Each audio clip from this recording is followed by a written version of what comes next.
Hi, I'm Ben from Dragon, and today we'll take a look at the new Dinofroz trading card game. The first thing you need to know about the game is that there's two different card types. The creature cards, which are included with each Dinofroz toys, and the spell cards that are included with the booster pack or the starter pack. Now, let's take a look at the playing ground. First, there will be a spot for the active creature, and two for the waiting creature. Your spell cards will become your library. And during the game, two new piles will be created. The graveyard and the garbage can. The graveyard is where the creature will go when they are knocked off, and the garbage can is where the spell cards will go when you are playing. First, let's see how we set up a Dinofroz game. Each player will place their 3 creatures face down on the table, one at the front as the active creatures, and 2 at the back as the waiting creatures. When both players are ready, they will turn the creatures face up. And they will need something to keep count of the H point of each creatures. In the starter pack, 12 dice are included, so they can be used to keep count. So my Smilodon have 9 hit points, my T-Rex have 10, and my Triceratops have 11 hit points. After that, each player will draw 3 cards from their library, and they will become the starting hands of each player. Now, we are ready to start our first turn of the Dinofroz.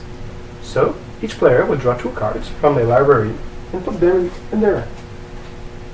After that is the preparation phase. Each player may, if they want, change their alignment for this round.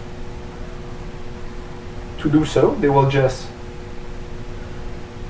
take the front creature as the active creature, put it at the back, and take the back creature and put it at the front. So for this map, my T-Rex will become my active creature. After that is the combat phase. Each player will roll their combat dice that are included in the starter pack. There is a little image on the dice, and they can look at their active creature to see how their creature will try to inflict damage. For example, my T-Rex will inflict 6 damage.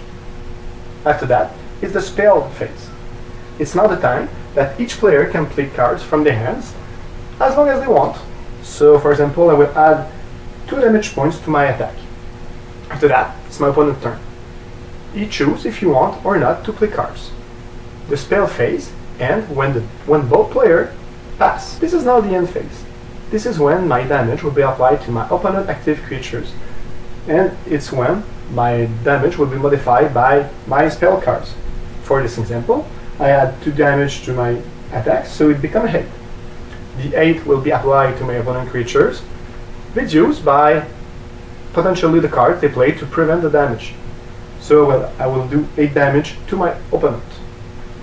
During the end phase, if a creature is knocked off, we'll put it in the graveyard.